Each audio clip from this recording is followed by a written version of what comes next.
So today we are going to consider certain deficiency symptoms of mineral deficiency. Rather, when a particular mineral, rather macro or micronutrient, which is not in optimum concentration which is required for the proper growth of a plant, if the mineral is available for the plant in a lesser amount than its critical requirement, then that particular plant will show certain symptoms of the deficiency of particular mineral.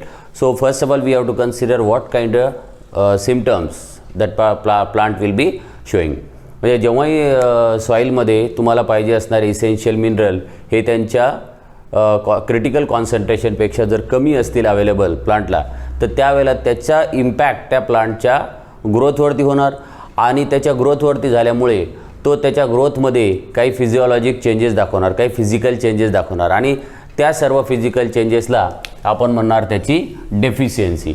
आणि ही जी deficiency त्याच्यामध्ये किंवा हे जे symptoms त्याच्यामध्ये दिसतील, हे जे लक्षणं त्याच्या ग्रोथमध्ये आलेले दिसतील, तर ते सर्व कोणामुळे असतील तर त्या पर्टिक्युलर मिनरलचं जे कॉन्सन्ट्रेशन त्या प्लांटला अवेलेबल पाहिजे ते तेवढं न भेटल्यामुळे त्या प्लांटच्या बॉडीमध्ये होणारे काही फिजिकल चेंजेस, आणि हे सर्व फिजिकल चेंजेसला आपण म्हणतो डेफिशियन्सी डिसऑर्डर.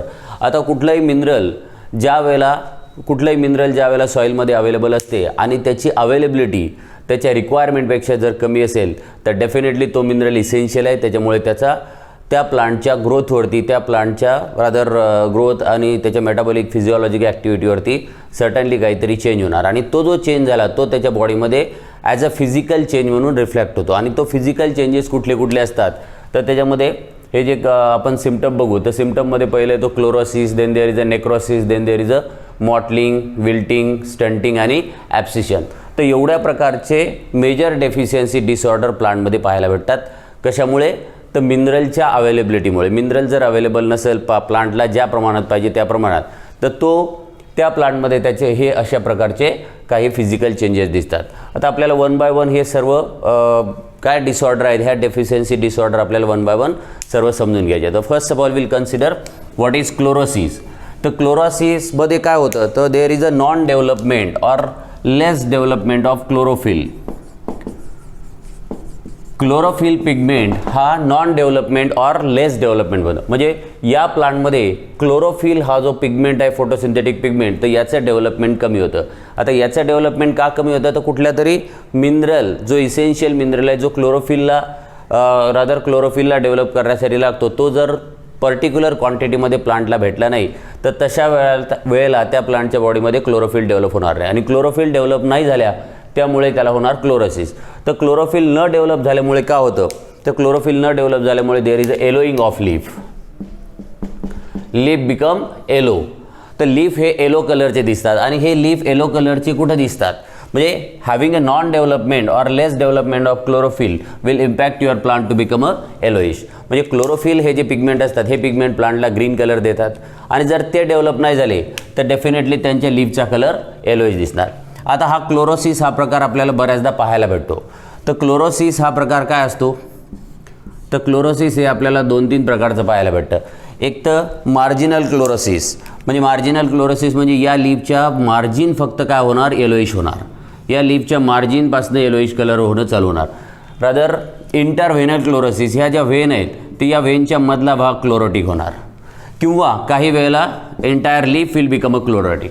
म्हणजे एकतर येलोइंग कशामुळे होतं तर क्लोरोफिल न डेव्हलप झाल्यामुळे, आणि क्लोरोफिल जर डेव्हलप झालं नाही तर आपण त्या डिसऑर्डरला, डेफिशियन्सी डिसऑर्डरला म्हणतो chlorosis.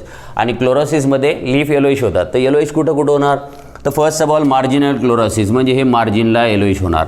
Then second thing इंटरव्हेनल chlorosis, या व्हेनच्या मधला भाग येलोइश होणार. आणि थर्ड म्हणजे होल लीफ क्लोरोसिस. आता बऱ्याचदा ही जी क्लोरोसिस आहे तर ही यंगर लीफमध्ये डेव्हलप व्हायला सुरुवात होते. काही मिनरलच्या डेफिशियन्सीमुळे क्लोरोसिस हे ओल्डर लीफमध्ये इंड्यूस होते. म्हणजे काही वेळेला सर्टन मिनरल, याच्यासाठी एकटाच मिनरल जबाबदार नाही, तर some minerals will cause a chlorosis in the younger leaf and some mineral will be able to cause chlorosis in the older leaf. मग त्याच्यामुळे कसं की हे क्लोरोसिसचा पॅटर्न बदलतो. एक तर क्लोरोसिस आपल्याकडे 3 प्रकारचा आहे, having marginal chlorosis, rather interveinal chlorosis आणि होल लीफ क्लोरोसिस. मग त्याच्यामध्येही 2 प्रकार होतात. Chlorosis will develop in young and chlorosis will develop in older leaf. मग त्याच्यामुळे ही डेफिशियन्सी आपल्याला कशावरनं ओळखायची, म्हणजे कुठल्या पर्टिक्युलर एका मिनरलच्या डेफिशियन्सीमुळे क्लोरोसिस होत नाही. कारण एकटा मिनरल हा क्लोरोफिल पिगमेंटच्या सिंथेसिससाठी आवश्यक नसून एकापेक्षा जास्त मिनरल हे क्लोरोफिल पिगमेंटच्या फॉर्मेशन किंवा सिंथेसिससाठी आवश्यक असतात. त्याच्यामुळे क्लोरोसिस हा मेजरली वी कन्सिडर हा एका मिनरलमुळे न होता एकापेक्षा जास्त मिनरलमुळे होतो. मग त्याच्यामुळे की यंग लीफ क्लोरोसिस कोणामुळे होणार, ओल्डर लीफ क्लोरोसिस कोणामुळे होणार. So there are certain discrimination in the chlorosis, but in a simple way chlorosis means having yellowing of leaf. तुम्ही बऱ्याचशा प्लांटचे लीफ पाहता, लीफ हे ग्रीन असतात पण काही वेळेला तुम्हाला ते लीफ येलो कलरचे झालेले दिसतात. आणि जर ते येलो कलरचे झाले तर समजून जायचं की त्या लीफला कुठल्या तरी मिनरलची डेफिशियन्सी आहे, त्याला पाहिजे त्या प्रमाणात तो मिनरल भेटत नाही आणि त्याच्यामुळे त्याच्या बॉडीमध्ये क्लोरोफिल पिगमेंट तयार होत नाही. आणि हे जर क्लोरोफिल पिगमेंट तयार होत नसतील तर डेफिनेटली तो दाखवणार तुम्हाला येलो कलर. म्हणजे हा physiologic change, having a yellow coloration of leaf is a physiological change which is because of deficiency of certain mineral which we called it as a chlorosis. मग हा जो क्लोरोसिस आहे त्या क्लोरोसिसमध्ये तुम्हाला येलोईंग ऑफ लीफ दिसतं. Second thing we have to consider, chlorosis हा फक्त काय तर येलोईंग ऑफ लीफ. आणि येलोईंग ऑफ लीफ का तर सर्टन मिनरलच्या डेफिशियन्सीमुळे, आणि त्या डिसऑर्डरला तुम्ही म्हणणार chlorosis. Second we have to consider necrosis. आता नेक्रोसिस काय, having a tissue becomes dead. म्हणजे समजा आपल्याकडे हे लीफ आहे, या लीफमध्ये सर्टन ठिकाणचे टिश्यू हे डेड झाले. रादर लाईकवाईज म्हणजे नेक्रोसिस ही काही वेळेला नेक्रोटिक स्पॉटमध्ये पाहायला भेटते, काही वेळेला नेक्रोसिस ही या मार्जिनपासून इकडे तुम्हाला पपईमध्ये नेक्रोसिस फार चांगल्या प्रकारे दिसतं. पपईमध्ये हे लीफ या ठिकाणपासून असं नेक्रोट होत येतं आणि वर येतं. आता नेक्रोसिसमध्ये काय होतं, टिश्यू बिकम्स डेड. लीफवरचे टिश्यू हे डेड होतात आणि हे डेड झाल्यामुळे दे विल बिकम ब्राऊन, हे ब्राऊन कलरचे दिसतात. पण टिश्यू डेड होणार आणि ब्राउनिश पॅचेस दिसणार. तर हे जे सर्व ब्राउनिश पॅचेस तुम्हाला दिसणार, these brownish patches will be because of deficiency of certain mineral nutrients. आणि ह्या ज्या मिनरल न्यूट्रिएंटच्या डेफिशियन्सी असणार ज्याच्यामुळे टिश्यू डेड झाला आणि डेड झालेला टिश्यू आपल्याला ब्राऊन कलरचा दिसतो, which we called it as a necrosis. म्हणजे नेक्रोसिस, नेक्रोटिक टिश्यू नेक्रोझोन, म्हणजे जसं की आपल्याला जखम झालेली असते आणि त्या जखमेवरती एक ब्राऊन कलरची लेयर येते, तर ती ब्राऊन कलरची लेयर म्हणजे नेक्रोटिक टिश्यू असतो, तो आपली स्किन त्याला काढून फेकते. तर सिमिलरली या ठिकाणी नेक्रोसिस डेव्हलप होणार. आणि हा जो नेक्रोसिस डेव्हलप झाला हा कशामुळे डेव्हलप झाला तर leaf tissue will get dead. मग हे लीफवरचे टिश्यू डेड झाले आणि ते त्याच ठिकाणी आहेत. मग डेड झाल्यामुळे ते काय होणार, ते ब्राऊन कलरचे दिसतात. मग हे डेड का झाले तर because of a deficiency of certain mineral. आणि if your leaf tissue will become a dead and leaf will become a brownish, then we consider that kind of disorder as a necrosis. क्लोरोसिसमध्ये colour yellow येतो, नेक्रोसिसमध्ये colour brown येतो. क्लोरोसिसमध्ये कुठल्याही प्रकारची death होणार नाही, क्लोरोसिसमध्ये फक्त क्लोरोफिल पिगमेंट तयार न झाल्यामुळे होतं. आणि नेक्रोसिसमध्ये टिश्यूची टिश्यू डेड होणार आणि डेड झालेले टिश्यू ब्राऊन कलरचे दिसणार. असे नेक्रोटिक स्पॉट आपल्याला दिसतात. किंवा काही वेळेला पपईचं लीफ जर पाहिलं मोठं असतं आणि ते त्याच्या अपेक्सकडनं अशा प्रकारचा नेक्रोटिक पॅटर्न आपल्याला पाहायला भेटतो. आणि हे मग ग्रॅज्युअली पूर्ण लीफपर्यंत जातं आणि नंतर ते लीफ जेव्हा पूर्ण होतं तर त्यावेळेला ते लीफ तुटून पडतं आणि तुटून पडलेलं लीफ पूर्णपणे तुम्हाला ब्राऊन झालेलं दिसेल. तर त्या डिसऑर्डरला आपण म्हणतो necrosis. In necrosis tissue will become a dead and it will become brownish. Is there? Then there is another disorder, that is mottling. What exactly mottling is? So mottling is the uneven coloration. What do you mean by uneven coloration? तर uneven coloration म्हणजे की समजा आपल्याकडे असं leaf आहे आणि या लीफमध्ये काय होतं की हे ग्रीन कलरचं लीफ आहे आणि या लीफमध्ये आपल्याला काही ठिकाणी असे लाईन्स दिसतात व्हाईट कलरच्या. आणि ह्या ज्या व्हाईट कलरच्या लाईनिंग दिसतात म्हणजे कुठनंही राहू शकतात, ह्या अशाच नाही, अशाही राहू शकतात, अशाही राहू शकतात, कुठल्याही प्रकारची ही लाईनिंग दिसते. आता ही जी व्हाईट कलरची लाईन आहे म्हणजे ही काही कुठला व्हाईट पिगमेंट प्लांट बॉडीमध्ये तयार नाही झाला. तर हा अनइवन कलरेशन म्हणजे तुमच्या क्लोरोफिलचं अनइवन डिस्ट्रीब्युशन. तर ते क्लोरोफिलचं एंटायर लीफ हा युनिफॉर्म ग्रीन दिसायला पाहिजे, पण तो युनिफॉर्म ग्रीन न दिसता त्याच्यावर काही ठिकाणी क्लोरोफिल पिगमेंट हा प्रॉपरली डिस्ट्रीब्यूट न झाल्यामुळे we consider it as a uneven coloration. Uneven coloration, म्हणजे त्या लीफवरती पूर्णपणे ग्रीन कलर इवन नसतो, सारखा राहत नाही आणि त्याच्यामुळे आपल्याला याच्यावरती कुठं कुठं अशा व्हाईट लाईन्स दिसतात आणि त्या व्हाईट लाईन्स म्हणजे काय तर अनइवन कलरेशन. आणि हे अनइवन कलरेशन म्हणजेच आपण कन्सिडर करतो त्या डिसऑर्डरला मॉटलिंग. मॉटलिंग म्हणजे patches of colour, non green patches. We consider moreover it as a non green patches, म्हणजे ग्रीन कलरचे नसून इतर कलरचे नॉन ग्रीन पॅचेस त्याच्यावर येतात. तर ॲक्च्युली हे वेगळे पॅचेस नसून हे पॅचेस म्हणजे त्या ठिकाणच्या क्लोरोफिल पिगमेंटचं प्रॉपर किंवा युनिफॉर्म डिस्ट्रीब्युशन किंवा हे न झाल्यामुळे त्या ठिकाणी तो कलर तसा फेड होत जातो किंवा तो कलर त्या ठिकाणी ग्रीन न दिसता अनइवन ग्रीन दिसतो आणि त्यालाच म्हणतो आपण mottling. This is also because of deficiency of particular mineral. Then there is a wilting. So what do you mean by wilting? Wilting is a loss of turgor. Wilting is a loss of turgor. What do you mean by turgor? So turgor means turgid cell. Cell जेव्हा turgid झाली त्यावेळेला ते sale completely फुगते आणि जर त्या सेलमधलं water loss झालं तर त्यावेळेला ते सेल श्रिंक होते. म्हणजे जर समजा तुम्ही द्राक्ष पाहिलं, द्राक्षापासून तुम्ही मनुके बनवता तर त्या द्राक्षामधलं जर वॉटर रिमूव्ह केलं तर तो श्रिंक झाला. मग तो जो श्रिंक झाला we consider that as a flaccid and ज्यावेळेला तो कम्प्लिटली त्याच्यामध्ये वॉटर फिल असतं त्यावेळेला आपण त्याला म्हणतो टर्जिड. मग हे लीफ वगैरे जे आहेत तर या लीफची टर्जिड. आता सध्या जर समजा तुम्हाला हा लीफ असा दिसतो तर याचा अर्थ हा लीफ टर्जिड आहे, या लीफची टर्जिडिटी मेंटेन आहे. पण ज्या वेळेला म्हणजे नॉर्मली आपण काय करतो बघतो की एखाद्या वेळेस एखाद्या झाडाच्या खाली जर काही आग वगैरे लागली असेल, पेटलं असेल तर त्याचे सर्व लीफ असे हे होऊन जातात, म्हणजे श्रिंकही होतात आणि त्याला एक शेप नाही राहत, तो इरेक्ट नाही राहत. मग अशा ठिकाणी आता हे जे लीफ आहे तर या लीफमध्ये टर्जिडिटी आहे, म्हणजे याच्यामधल्या सर्व सेलमध्ये ॲम्पल वॉटर आहे, त्याच्यामुळे त्या प्रत्येक सेलचा शेप प्रॉपरली टर्जिड आहे मग असा. आणि जर समजा याच्यामधलं वॉटर लॉस झालं, या सर्व सेलमधलं जर वॉटर लॉस झालं तर डेफिनेटली या लीफचा शेप डिस्टॉर्ट व्हायला लागेल आणि हे लीफ असं श्रिंक होऊन कर्ल डाऊन होणार. तर हा जो कर्ल डाऊन झालेला लीफ आहे तर we consider it as a wilting. Wilting is a loss of turgor. Loss of turgor. आता ऑस्मोटिक प्रेशर मेंटेन करणं हे कुठल्या ना कुठल्या मिनरलचं काम आहे आणि जर त्या लीफमध्ये ऑस्मोटिक प्रेशर मेंटेन राहिलं तर त्या लीफचा एक शेप कंप्लीट होल्ड केलेला राहतो. आणि जर त्या लीफचं ऑस्मोटिक प्रेशर मेंटेन नसेल तर त्या लीफमध्ये वॉटर राहणार नाही आणि जर त्या लीफमध्ये वॉटर नसलं तर डेफिनेटली त्या लीफमध्ये टर्जिड राहणार, तो लीफच्या सेल्स टर्जिड राहणार नाही आणि जर सेल टर्जिड नाही राहिल्या तर त्यांचा शेप तुम्हाला डिस्टॉर्ट झालेला दिसेल आणि त्याला म्हणतो आपण wilting. So wilting is nothing but a loss of turgor आणि ते टर्गर लॉस झाल्यामुळे तुमच्या लीफचा शेप डिस्टॉर्ट होतो आणि तो जो लीफचा शेप डिस्टॉर्ट झाला we consider that as a wilting. So मॉटलिंगमध्ये अनइवन कलरेशन आणि विल्टिंगमध्ये लॉस ऑफ टर्गर. नेक्रोसिसमध्ये tissue will become a dead and they will become brown. क्लोरोसिसमध्ये non development or other less development of chlorophyll and so your leaf will become yellow. त्याच्यानंतर तुम्हाला बघायचं आहे stunting. आता स्टंटिंगमध्ये काय असतं तर समजा आपल्याकडे आपण शेतामध्ये प्लांट लावलं, हे प्लांट सोबतच जर्मिनेशन केलं आहे, हे प्लांट एवढं वाढलं, हे प्लांट एवढं वाढलं, हे प्लांट एवढं वाढलं आणि अचानक तुमचे 2 प्लांट एवढेच वाढले. So this effect we considered as a stunting. हे झालं तुमचं स्टंटिंग. आता याच्यामध्ये काय पाहायला भेटलं आपल्याला स्टंटिंगमध्ये की तुमचे जे लीफ आहेत हे स्टंटेड राहिले, म्हणजे यांची ग्रोथ झाली नाही. आता यांची ग्रोथ का नसेल बरं झाली, तुम्ही म्हणणार ही सॉईल तर सेमच आहे आयदर, म्हणजे याला जे मिनरल भेटले तेच याला भेटले, तेच याला भेटले, तेच याला भेटले असतील, असं होत नाही. काही ठिकाणी सॉईलमध्ये ते मिनरल वाहून गेले असतील, काही खोलगट भाग असेल तर त्या ठिकाणी ते डिकॅन्ट झाले असतील. तर अशा वेळेला या प्लांटला कुठले तरी मिनरल न भेटल्यामुळे, कुठले तरी मिनरल इथं अवेलेबल नसल्यामुळे या प्लांटची ग्रोथ काय झाली, स्टंट झाली, इथं आहे तिथंच थांबून गेली. तर अशी जी ग्रोथ आहे तर we consider as a stunting.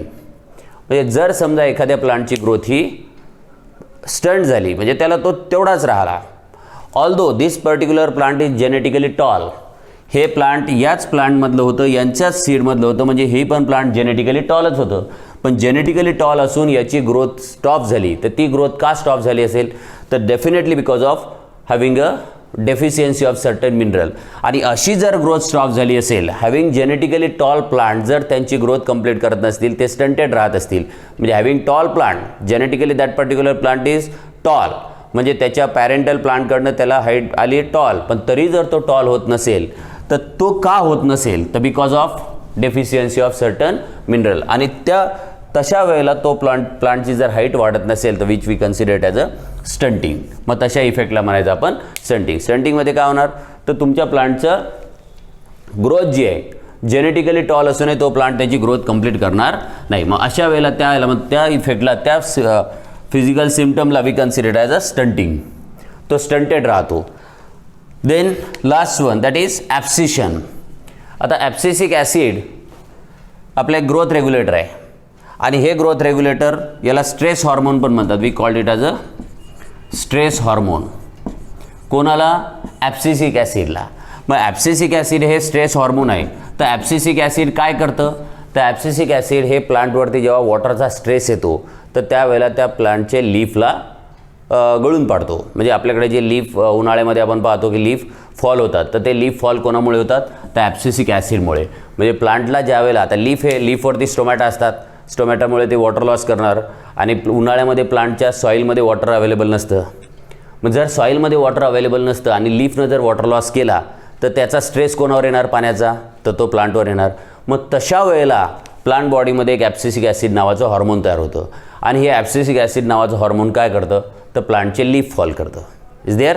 तर हा नॉर्मल फिजिओलॉजी झाली प्लांटची की ज्या वेळेला वॉटर स्ट्रेस येणार त्यावेळेला ॲब्सिसिक ॲसिड तयार करा. ॲब्सिसिक ॲसिड तयार झाल्यामुळे काय होणार तर लीफ फॉल होणार आणि जर लीफ फॉल झाले तर प्लांटवरचा स्ट्रेस चालला गेला. पण सध्या आपल्याकडे हा जो स्ट्रेस आला तर हा स्ट्रेस तुमचा एन्व्हायरमेंटल स्ट्रेस नाही, पाणी नसल्यामुळे नाही, तर हा कुठल्या तरी मिनरलच्या डेफिशियन्सीमुळे आला. जर आपल्या प्लांटकडे काही मिनरल अवेलेबल नसतील म्हणजे कुठले particular mineral in their critical concentration available नसतील तर अशा वेळेला त्या मिनरलच्या अनअवेलेबिलिटीचा पण प्लांटवर स्ट्रेस येतो आणि त्याच्यामुळे तो तयार करतो ॲब्सिसिक ॲसिड.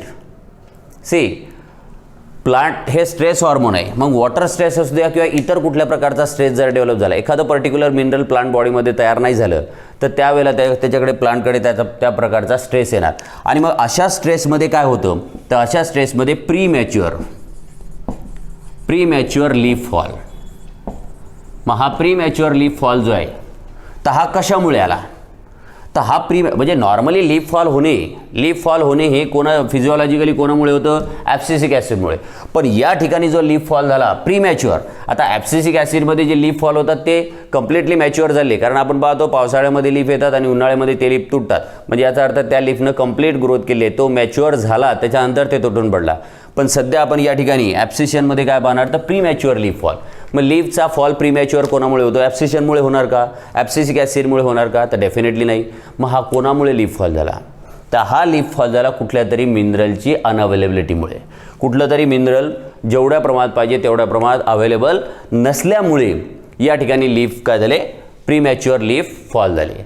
तर हा premature leaf fall we consider it as a abscission. So abscission is nothing but a premature leaf fall. Normally जो लीफ फॉल होतो ते प्रीमॅच्युअर लीफ नसतात, दीज आर मॅच्युअर्ड लीफ. आणि तो जो लीफ फॉल होतो तो होतो ॲब्सिसिक ॲसिडमुळे. मग त्यालाही आपण ॲब्सिशनच म्हणतो. पण या ठिकाणी जो ॲब्सिशन डेव्हलप झालं having a premature leaf fall तर ते जे इंड्यूस झालं तर that abscission has been induce by having a deficiency of particular mineral. तर हे झाले सर्व मेजर डेफिशियन्सी सिम्पटम्स की जे आपल्याला पर्टिक्युलर मिनरलच्या कॉन्सन्ट्रेशन प्लांट बॉडीमध्ये नसल्यामुळे आपल्याला पाहायला भेटेल. त्याच्यामध्ये क्लोरोसिस आहे, देन नेक्रोसिस. क्लोरोसिसमध्ये rather non development or less development of chlorophyll and so your leaf will become yellow. In necrosis, tissue will become a dead. As tissue will become a dead, they will appear brownish. Then in mottling, uneven coloration. Chlorophyll किंवा green कलरचं uneven distribution झाल्यामुळे तुम्हाला लीफवरती there will be you will observe patches of green and non green. आणि ते green and non ग्रीनचे जे patches असतील त्याला म्हणतो आपण mottling. Then there is a wilting म्हणजे लॉस ऑफ टर्गर. विल्टिंगमध्ये लीफ शेप डिस्टॉर्ट होणार, लीफ कर्ल डाऊन होणार, त्यांच्यामध्ये कुठल्याही प्रकारचा एक शेप राहणार नाही. आणि तो शेप का राहत नाही तर त्यांच्यामधलं टर्गर गेल्यामुळे, टर्जिडिटी गेल्यामुळे. आणि त्याच इफेक्टला म्हणतो आपण wilting. Then there is a stunting म्हणजे जेनेटिकली टॉल असणारे प्लांटही जर डॉर्फ राहत असतील त्यांची ग्रोथ स्टंट होत असेल तर we called it as a stunting. आणि abscission is nothing but a premature leaf fall. आता हे जे सर्व सिम्पटम्स आहेत, हे जे सर्व डेफिशियन्सी सिम्पटम्स आपण पाहिले तर हे पर्टिक्युलर सिम्पटम्स कुठल्या मिनरलच्या डेफिशियन्सीमुळे होतात that we have to consider in a physiologic role of mineral.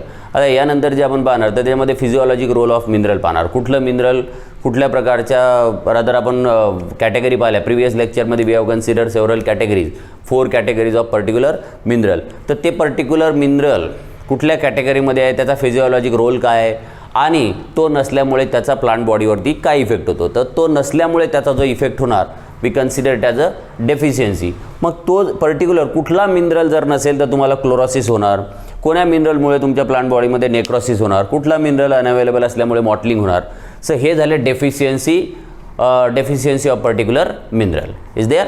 So now will consider rather in a next class will consider a deficiency rather physiologic role of a mineral and their causes toward its deficiency.